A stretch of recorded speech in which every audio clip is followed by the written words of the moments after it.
Hello and welcome to Speaking About Speaking with me, Jackie Goddard. Lovely to have everybody here today. I'm assuming there are millions of you out there watching and listening to this on the replay too. So if you are out there, I'd love to hear your comments and your questions. So please post away. Come and join me and my lovely guest, who I shall bring up to the screen very, very soon. If you are watching now and you have a question about speaking or anything that you might be doing around speaking, then please ask away. My guest today, I am so happy to have my lovely guest today, Sarah Townsend. Now, Sarah is a best-selling author alongside being a fantastic copywriter, and she is going to come up and join me on the screen right now. And Sarah, welcome. Whoa. Hey, lovely to have you here. I'm going to swap you over there. Hello, lovely to be here. Yay. I've got a little bit of a bio here on you, and it says that you are a copywriter, a speaker, and a best-selling author who loves language, which is really handy when we're speaking about speaking. And it says, since publishing your Amazon #1 bestseller, Survival Skills for Freelancers, you've been on a mission to help freelancers and small biz owners set better boundaries, achieve brilliant balance, and avoid burnout. Does that sound like you? True. You have my old bio. That was really remiss of me. Well, I should have sent you my latest. Her latest book. Yeah, her latest book, The Little Book of Confusables, is a must-have companion for anyone who writes. And I read that bit because I have it and it's brilliant. So so that's the latest book. But you've appeared on 50 plus podcasts and you've taken part in 50 plus events. So we're very, very lucky to have you here today. So what have you been up to? It's lovely to be here. How's the book selling just going? got back from a week's holiday in Norfolk, actually. So yesterday was my first day back in the office, and you know what it's like when you've got an inbox bursting at the seams and you've got all this catch-up stuff to do. So actually today, and chatting to you, Jackie, is just a lovely kind of break from all the craziness and the busyness. Yes, I've recently come back from Norfolk myself, actually. So I came back on Saturday. I was in Hunstanton. Yeah. So did we. Yeah. We were right up near Hunstanton on Saturday. We went to Titchwell Marsh on Saturday, which is very near Hunstanton. Yeah, no, it's a beautiful part of the country. I was only there for the night. I went up on Friday night to visit family. So yeah, beautiful. So I did the same. By the time I came back, catching up yesterday. It is lovely. Yeah. But we know each other from a network called You Are the Media. So anybody out there that knows You Are the Media, and we've both been part of that community for the last few years. And since that time, I think you were in the process at that point of writing Survival Skills. And then obviously recently have written The Little Book of Confusables. So what really interests me and why I think you are a fabulous guest for this particular Speaking About Speaking is because authors are quite often not speakers, but they are expected to get on a stage and sell their book, and actually talk about it on stages, on podcasts and all that sort of thing. So was speaking something you were doing before the books, or is it something that you've sort of come to since? No. Yeah, it's very much something I've come to since. I hadn't done any podcasts, webinars, Q&As, panels, nothing before I wrote Survival Skills for Freelancers. And by that stage, I'd been freelance copywriter for 20 years when that first book came out, and it did sort of catapult me. And that was never my intention. I didn't want to do that kind of thing, but I found out that I actually really enjoy doing it. So yeah, it has kind of opened up this new world. It's quite funny because shortly after, probably about 6 to 9 months after I wrote Survival Skills for Freelancers, I found myself reading Daniel Priestley's Key Person of Influence book.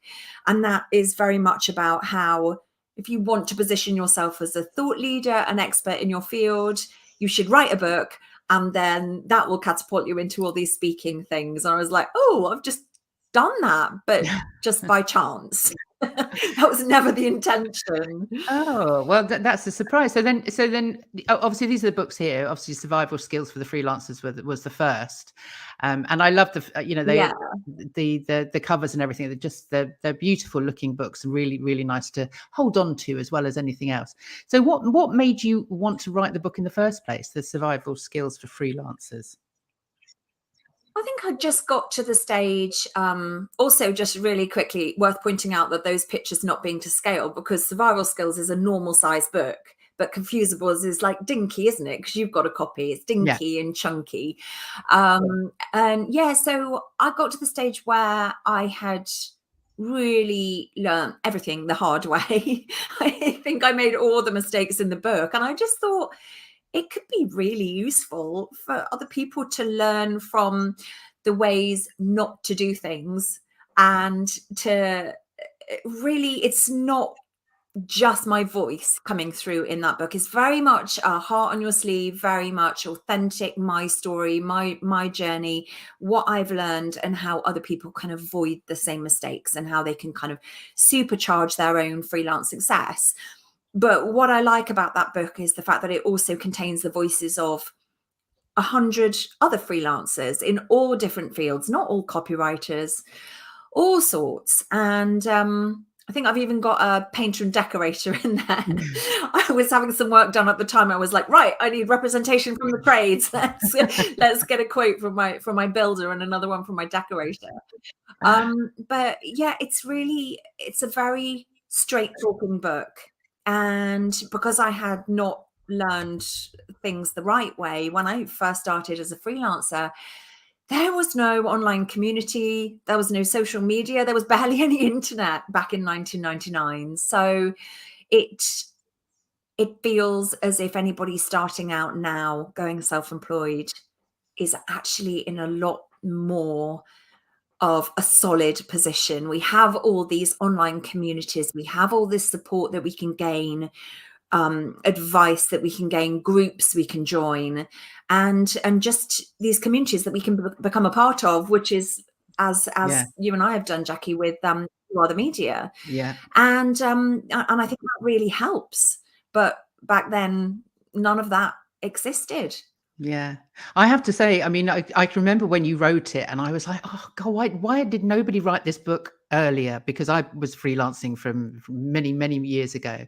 But as you say, since then, the world has changed, hasn't it? Really, and it's just so. It's not necessarily any easier, but there's certainly a lot more support. You're not quite so isolated now as a freelancer as you were back in the day. Yeah, absolutely agree. And I think one thing sorry. No. I just wanted to bring this one up because it's hi Sarah, hi Jackie, lovely to see you both on screen. Don't know who that's from, but I assume it's somebody else from the You Are the Media community. If they know us. Possibly. Yeah. And then obviously this one is from Liam Toms, who says hello both. And he says hello Mo too. Ooh, so is that Mo? Perhaps that's Mo. Yeah, Mo from our group last year. Yeah. From the Oh yes, of course. Yes. Well, let's talk a little bit about the Creator Day with You Are the Media is coming up on the 27th, isn't it? Is it next? Yes, next Thursday. Yes. And we're both going to be at that. But last year you were speaking at that event. Yeah, I did. And as it happened, I kind of ended up telling the story of how I had gone from never doing a podcast interview, never doing a talk on stage. And I sort of shared that story and how that journey has evolved, and how actually I'd kind of really messed up, I think, by sort of saying yes to every opportunity that came my way after I self-published Survival Skills for Freelancers. And I really took my eye off the ball when it came to my actual copywriting. And I've sort of had to really rein that in because the thing is, I get these opportunities and I'm like, yeah. I'm like a kid in a sweet shop. I'm like, let me do the thing. But actually, realistically, I have to pick and choose more. It's not a way to run a business for me, just going, yes, let me do this and this and this and hands up. Yeah, I'll do it. So you've written 2 books and you've not been able to give up the copywriting. Is that what you're saying? The I books don't. haven't made your millions. Oh, funny that, really. Every copy of Confusables that I sell, even though it's 330 pages, so it's great value for just over £10, I make £3.30 on a copy. So yeah, writing a book is never going to make you rich unless you're J.K. Rowling or somebody like that. But I just love the copywriting, and I wouldn't want to ever get to the position where I was earning, I don't know, would I? I'm not sure. I feel as if I wouldn't want to get to the stage where I'm making so much money doing something else that I lose track. It feels a bit like teachers, you know, you go into teaching because you love working with the kids and seeing the results, and then you get promoted and you become a head. And then all of a sudden you're not doing the teaching anymore. All you're doing is the managing and the reports and the admin and that kind of thing. So yeah, I don't want to lose track of the thing that I started out doing in the first place. Yeah. So writing a book seems to be, and I know lots of people ask the question, if you run a business now, do you think you have to write a book in order to, as part of your marketing or part of your strategy as a business owner? It can help if you write a good book. I think the problem is there are too many people out there who have heard that advice and who have written a book and it's not a very good book. And then I don't think that does actually help. I think if anything, it probably hinders. But I mean, a lot of people will write a book with the intention of being able to give it to prospective clients, to be able to do that. I'm a thought leader, I'm an expert in my field, and here's the proof I've written a book. With me, with both of my books, it was that I had the knowledge in here and I wanted to get it out to help people. That was probably the wrong goal to have, to be honest. And I think that's probably why I took my eye off the ball with my copywriting and just went, yes, I'll help, I'll give away all my time for free. And then my business kind of went, oh. But a lot of people will do it for that reason. And there are a lot of mediocre books out there as a result. I think I was the opposite. I was somebody who, I never believed I did have a book in me. I just suddenly got the idea. In both cases, I got the idea in the January of 2020 with survival skills, and January of 2022 with the Little Book of Confusables. And from the idea to the actual launch was like a period of 6 months. That's to get everything done. And that's the only way I can do it. But I don't think, no, don't feel that pressure. I think this is a lot of the mistake that I made. I started to feel the pressure of other people's shoulds. I would start thinking, oh, I'd be letting other people's kind of ideas and thoughts and beliefs get into my head. So I would have, oh, you should have a paid membership community. You should have a suite of passive income products that mean you can make money while you sleep. You should do this X, Y, Z. Whereas for me, I started going down those routes, and then I quickly realized that that wasn't what I wanted. That was somebody else's expectations. So just kind of listen to what you want. What is going to take your business in the direction of your goals? Where do you want your business to be? And is that particular thing going to help you get from A to B? Yeah.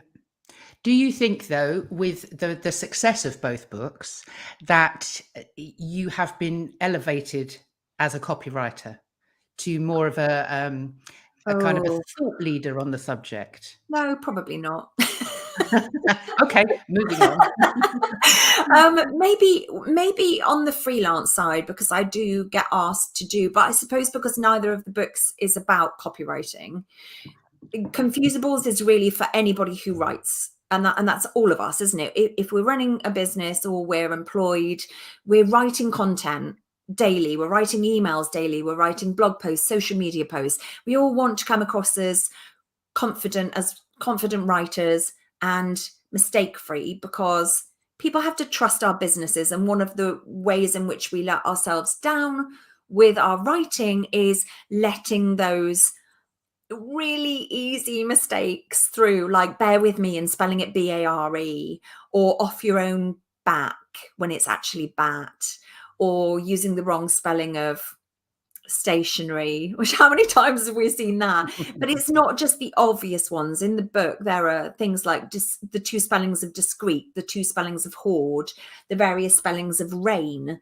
And after the Queen died, there were so many newspapers were getting it wrong, and it was like, okay, you all need a copy of this book. But yeah, I think I've lost track of where your original question was going. Sorry, That's fine. that sounded, isn't it? No, that's absolutely fine. I think, yeah. And I then I was I had a question lined up then, and I was thinking, what was the question? If anybody out there has a question for Sarah, that would be great Yeah, to hear. Just anybody out there, please do ask us a question. So in terms of speaking, going back to getting on stages, so you are now being slightly more picky about where you speak and who you give your time to. yeah. So what are the kind of occasions that you will now be happy to speak at? Paid ones. So I had to start getting comfortable. This is ironic because there's a whole chapter in Survival Skills for Freelancers, as you know, about how to charge your worth, how to know your worth, and how to confidently ask for what you are worth. And I've never had any problem with charging a decent rate in terms of, I've been doing this for nearly 30 years, 24 now, freelance. So I'm not the cheapest copywriter out there, but I have all those years of experience. So it's not just writing experience, but commercial experience. I've worked client side, agency side, and now freelance. So I've never had a problem being confident asking for the right amount for copywriting. But then I started falling into this speaking and not seeing myself as an expert speaker. Still don't see myself as an expert speaker, but I've done 50 odd, probably closer to 100 now, Jackie, and certainly 65 plus podcast interviews. So it gets to the stage where I was having my own imposter syndrome over charging when I hadn't been charging for so long. And like, how can I suddenly start saying to people, yeah, I'd love to speak at your event, this is how much I charge, or I'd love to speak at your event, what's your budget for this? And getting over that mental hurdle of, well, how do I do that?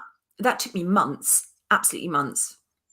But now I am talking on stage at a big event in May and another one in September for a professional body.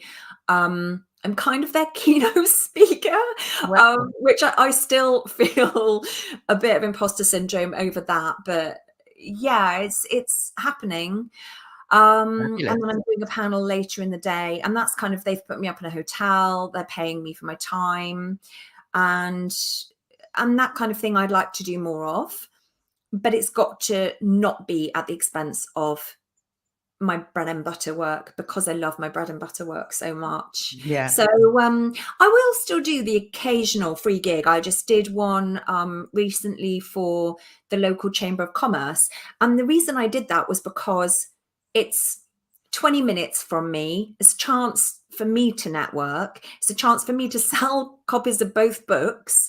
And it's a chance to kind of introduce myself as a copywriter, even if it's like secondary to what I'm talking about. So I was sharing tips for people to kind of improve the impact and the effect of their writing, to make it more engaging, by using human language, and the importance of that, rather than human language versus robot language, and how that can help your business to stand out in a sea of communication clutter.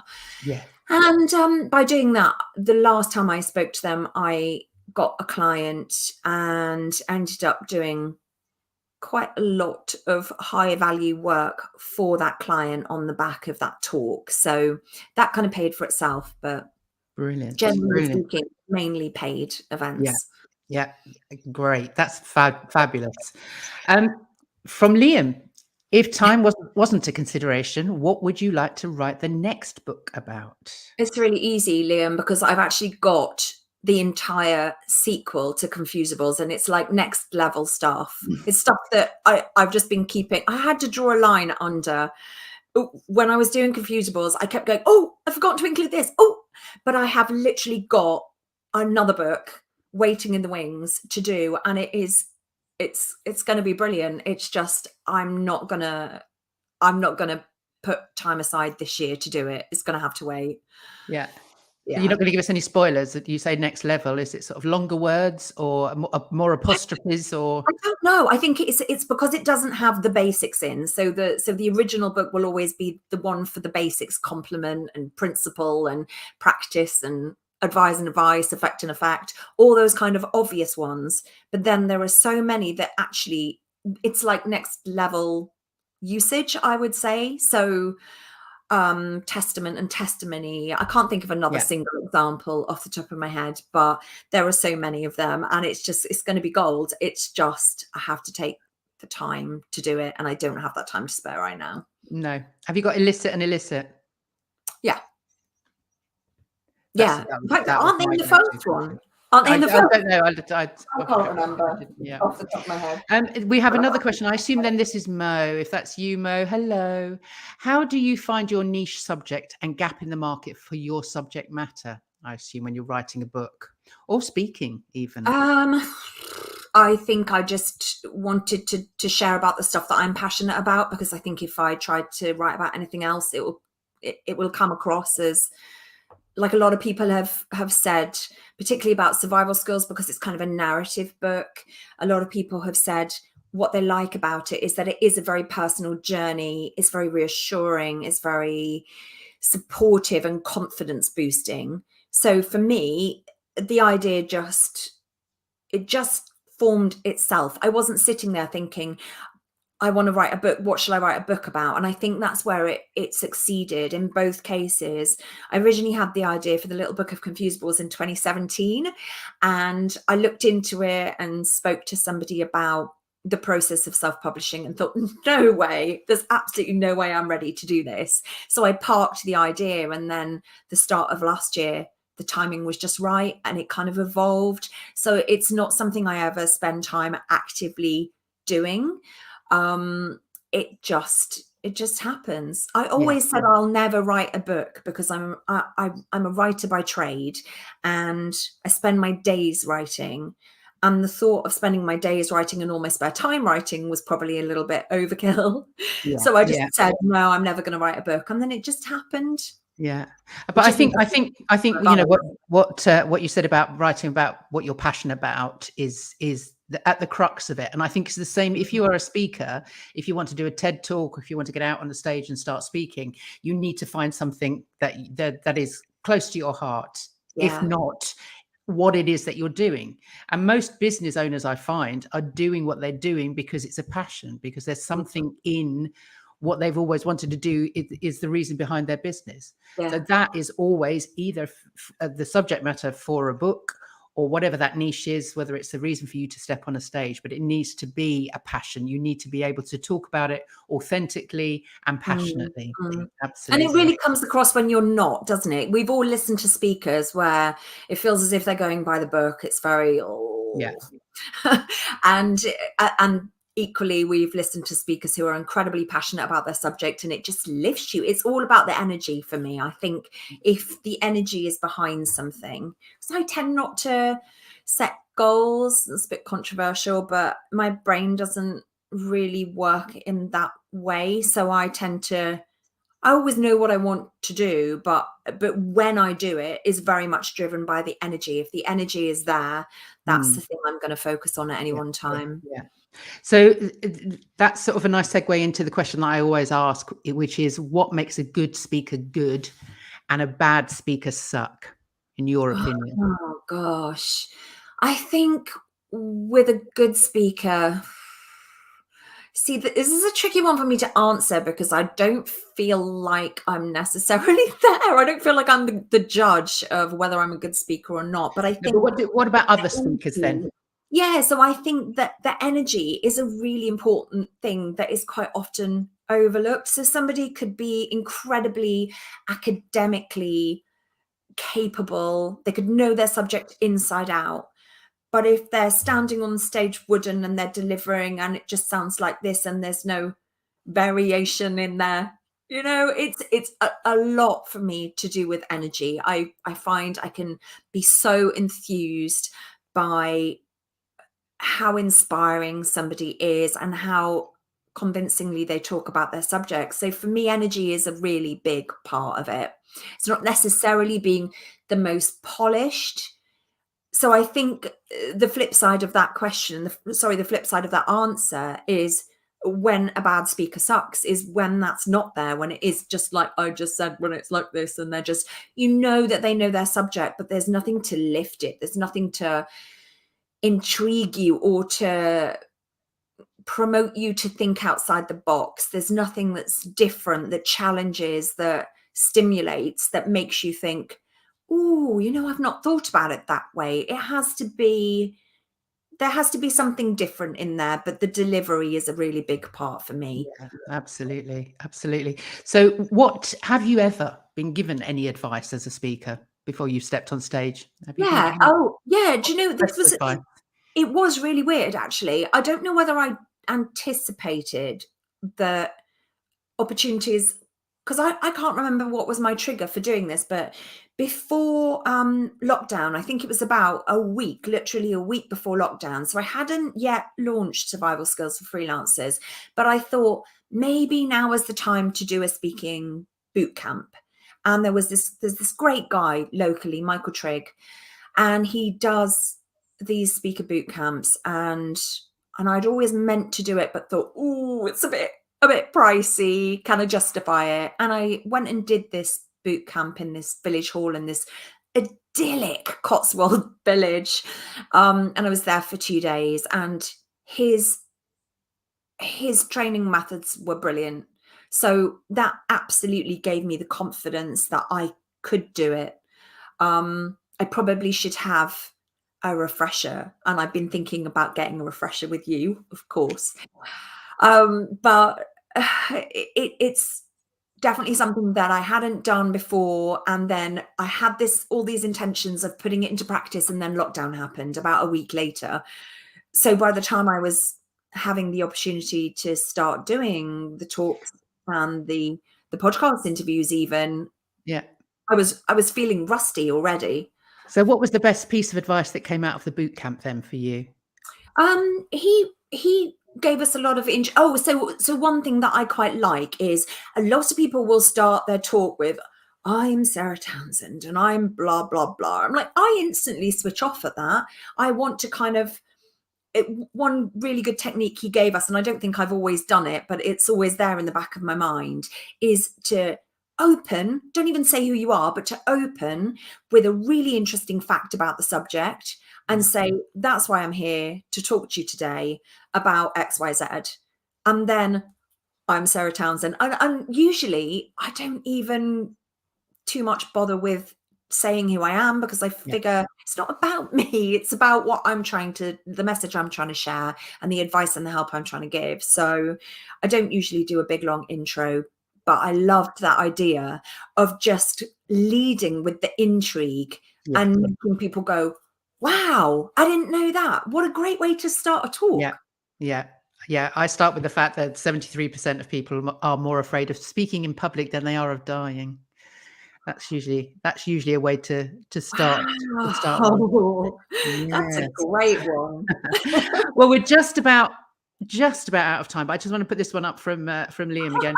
I still need a Love posted that. edition of the affect and effect page. Yeah. Yeah, I love that. Yeah. Brilliant. Well, thank you so much for being here. I'm going to put your this is your website. So if anybody wants to find out any more about Sarah or the books, then go there and find out more. And obviously, if you need to find out any more, I do my own boot camps, So if anybody is interested in a public speaking boot camp around about the South Coast, then get in touch here at powertospeak.co.uk, and I will get back to you.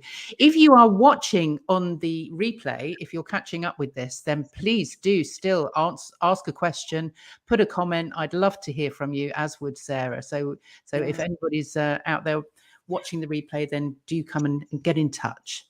So again, thank you so much, Sarah, for being here. It's been a pleasure, as always, to talk to you.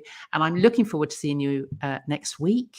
Yes, yeah, same. In Poole. Yeah, by the Days at seaside. the seaside. Fabulous, fabulous. Lovely.